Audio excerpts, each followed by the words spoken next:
Welcome to Quick Hits, the Record's weekly high school football preview. It's week one, not just for high school football season, but the first game here at Bear Creek's new refurbished Podesto Field. A beautiful new surface from the company Field Turf. It's soft, it doesn't play very hot.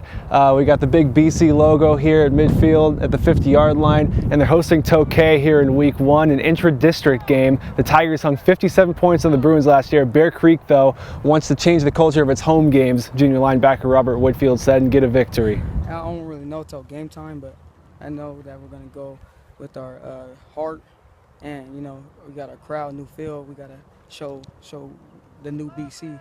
Can't go back to our old bad habits and losing games in front of a home crowd because it's just embarrassing. Bear Creek coach Reggie Camp, who was a former NFL lineman back in the 1980s, said his players are so excited to be on this field he's had to lock the gate to keep them away, and for him it's certainly a great place to play compared to some of the artificial turfs that he played on. And for the game itself, Bear Creek happy with its defense in a 17-7 opening loss to Lodi. They know they have work to do on offense, though, heading against a Tokay team that's capable of the big play. They're the same. They run their veer option. Well-disciplined team, well-coached team. So we expect them to come in. They're going to be high octane. They're going to be moving the ball. And we're looking forward to the challenge. Over at Tokay, the Tigers happy to start first-year coach Michael Hull's career with a victory 34-23 over Churchill County of Fallon, Nevada last week. And Tokay certainly utilized a big play on offense in that game, and Coach Holtz was impressed with junior quarterback Jared Zermino in his varsity debut. Well, I think Zermino came out and threw the heck out of the ball. Not that that's a surprise, but especially hitting as many big plays as we did. We were really excited with that. Our pass protection held up really well.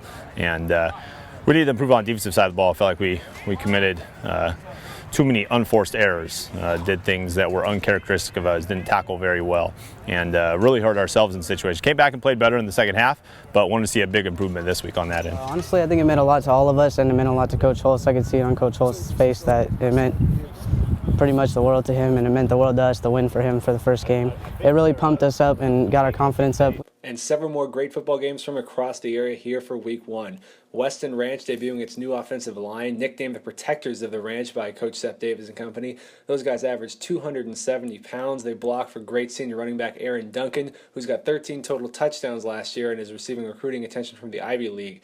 They are heading to Edison. The Vikings opened last week with a 63-14 loss at Fair Oaks Del Campo. Had 3 players hospitalized during that game as the home opener for Edison.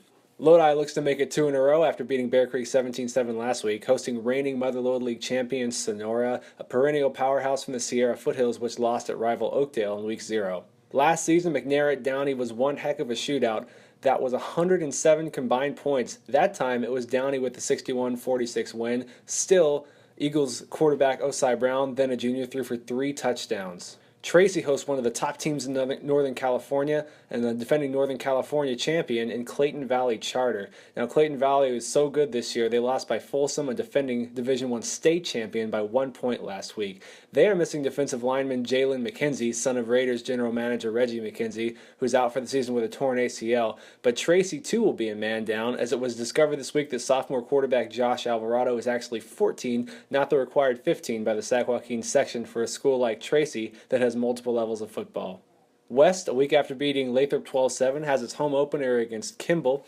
West coach Steve Anastasio was Kimball's first coach back in 2010 and 2011. The Jaguars switching it up with first-year coach Dave McPherson, formerly of Livermore High, switching to a spread offense after doing the wing T under Coach Charles Spikes.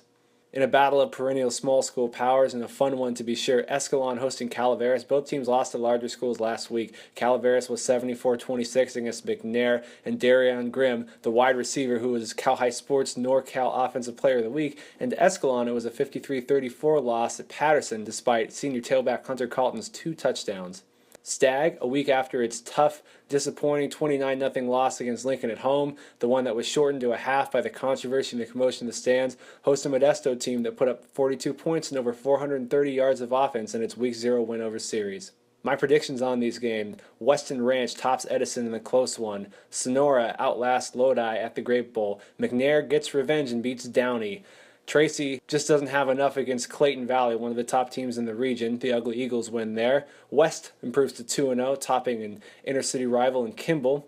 Escalon outlasts Calaveras in a close one, and Modesto outduels Stagg in a high-scoring game. And on Friday night, for all of your high school sports coverage, high school football, go over to StocktonPreps.com. Scores, photos, videos, standings, and more. You can follow me on Twitter at RecordPreps. Our new Twitter account is at StocktonPreps, and you can get more sports coverage at RecordNet.com.